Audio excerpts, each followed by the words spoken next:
It's good to know up front which surety bonds are a little bit harder to obtain or require a more strenuous underwriting process than others. One of the factors is the industry or the specific bond that's being pursued.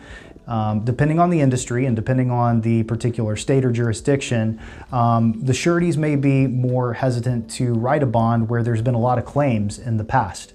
They're going to look at the history of that bond, and they, not to say they won't write it, but they may underwrite it a little more strenuously if there's been a lot of claims activity in the past.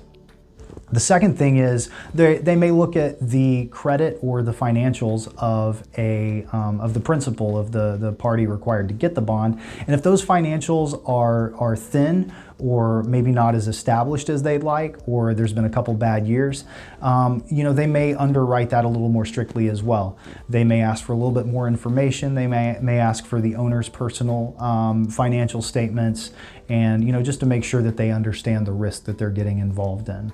Another factor is if the principal is located in another country.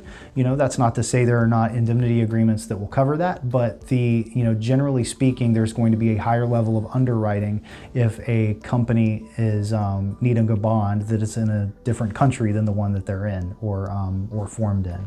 And then lastly, they want to understand, the sureties do, that there is a clear cancellation clause on the bond form, meaning if something went wrong, if push came to shove, the surety wants to know that they have a way out of that obligation if they had to. Most bonds that are written for professional licenses do have a cancellation clause, but there are a number of bonds that do not, and they're going to want to make sure that if they had to get out of that obligation, that they would have a clear way out.